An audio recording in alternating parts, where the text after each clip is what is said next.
Welcome to the main engraving site. This collection of engravings constitutes the biggest single collection of rock art at Mutawintji. So even though there are over 300 recorded Aboriginal art sites here on this land, this site containing a couple of thousand separate engravings constitutes the biggest single concentration. This particular style of engraving is known as the Panaramitee large figurative school of engravings. And they get the name Panaramitee from Panaramitee Station, which is down near Yunta in South Australia. And it was at Panaramitee Station that a female archaeologist started to specialise in this style of rock art. She named it the Panaramitee style. And this style of rock art starts on the west coast of Australia, comes right across mainly the southern half of the continent, into the centre a little bit, and stops very abruptly here at Mutawintji. Mutawintji is the southeastern boundary in Australia for this style of engraving. It's fairly simple to make this type of engraving. What our old people would do is get themselves a nice fist-sized piece of quartz or quartzite like this. They would then sharpen that into a sharpened point, and I would then call that a chisel stone. So I'm going to use that much harder quartzite to peck into this much softer sandstone, a very easy process. So what our old people would do first is probably get themselves a piece of charcoal and then outline what it is they were going to draw first, and then they would then proceed to concentrate on the outline of that engraving. Once you've got the outline correct, it's then very easy process to fill in the rest of the engravings.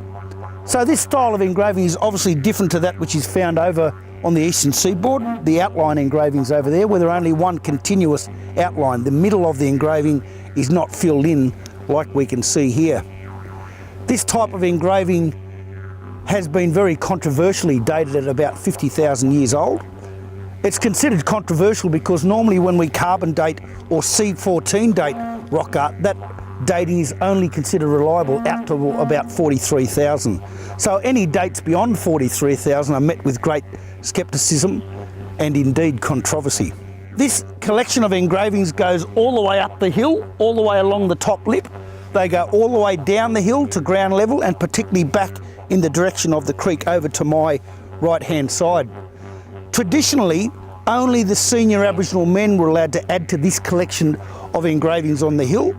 All the women's business stuff is found down there on either side of the creek. As usual, it's not my place to know anything about the women's business, so I can't tell you anything about that rock art down there. A very important element of this type of engraving is the desert varnish, and the southwesterly winds which blow through Australia over thousands of years, bringing dust particles and water particles out of the air, and over a very long time it lays down this very fine coating or patina known as the desert varnish. And the desert varnish is important because it helps to protect these engravings from weathering elements like wind and water erosion. And in fact we can see here on the main slab how that kangaroo and that emu engraving seem to stand out more than the surrounding engravings. And that's simply because a previous visitor, pre-1983, has scraped away what we call that desert varnish to make those engravings stand out better for their photographs. Here we can see the largest human figure in this collection, and the largest human figure always represents Gullawara or God. So on this particular slab here is a dreaming story which we know as Gullawara dreaming or Wittu Wittu Thurinya dreaming, which is our name for the Seven Sisters, a constellation of stars which others might know as the constellation Pleiades. And it's this particular dreaming story which is represented in the Mutawintji Cultural Centre. There's a rather unusual looking engraving found here.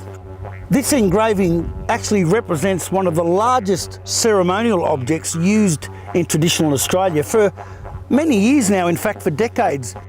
Aboriginal and Torres Strait Islander peoples have believed that it was the people at the north of Queensland who had the largest ceremonial objects in Australia, but this very clearly shows that that's just not the case. What we can see here down the bottom is a little stick figure of an Aboriginal man. There's his head at the top, his arms, his torso and legs.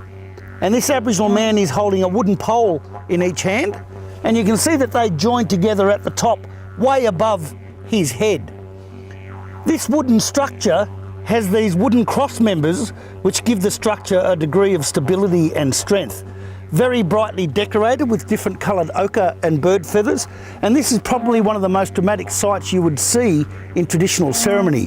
This wooden structure is a rain-making structure carried into rain-making ceremonies by the senior Aboriginal men.